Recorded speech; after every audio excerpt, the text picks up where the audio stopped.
She extended a hand towards him. "Thank you." "No worries."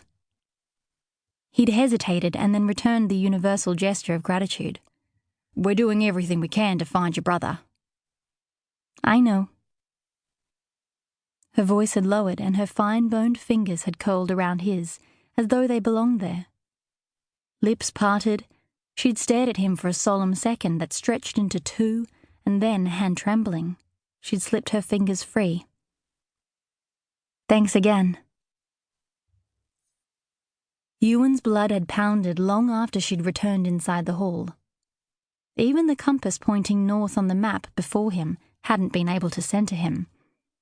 A fleeting smile in a woman's eyes had never affected him so much. He stopped patting Whiskey, and the Kelpie lifted a large paw to bat his forearm in protest. Ewan shook his head. "We gotta go, Whisk. The farm jobs won't have done themselves while we've been away." He reached for the rolled-up canvas swag at his feet. There was no need to find Kree and tell her Seth was safe. Travis would have texted the command post later, and she would have received the news straight away. There was also no need to intrude on her relief to say goodbye. It wasn't his place to share in her joy or to expect any thanks. It was enough he'd helped save a life. He should go home to Morellon. He'd had a liquid breakfast of 2 hot coffee, and his gear was already packed, ready for another morning shift spotting in Travis's Cessna light plane. He tossed last night's bed plus the adjacent duffel bag onto the ute's tray. Behind him, the good news spread faster than a wind-fueled bushfire. He could hear backs being slapped, jokes cracked, and long-forgotten laughter beginning to dissolve the strain that had hovered like an ominous cloud. He had to get out of there before he'd be expected to join in the jubilation. He'd check he'd packed his phone charger and make tracks.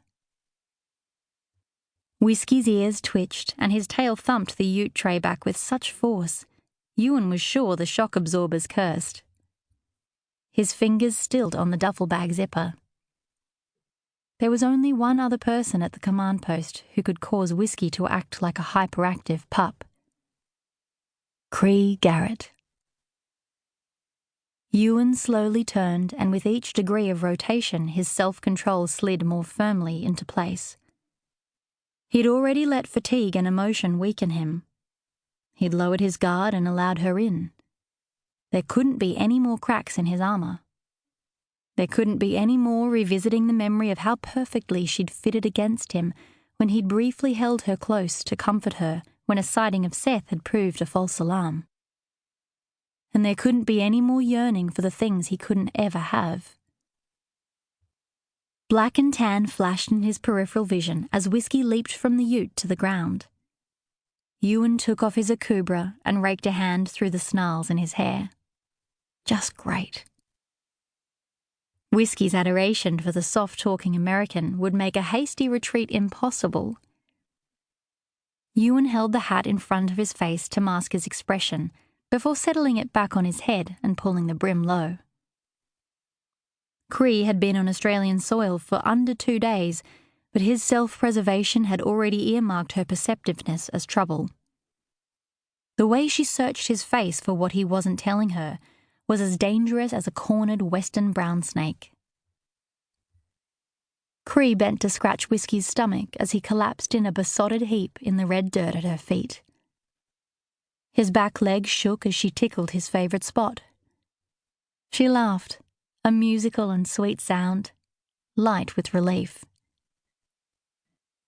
Ewan folded his arms and gazed past the girl and dog towards the wide, tree-lined gravel road that would take him home.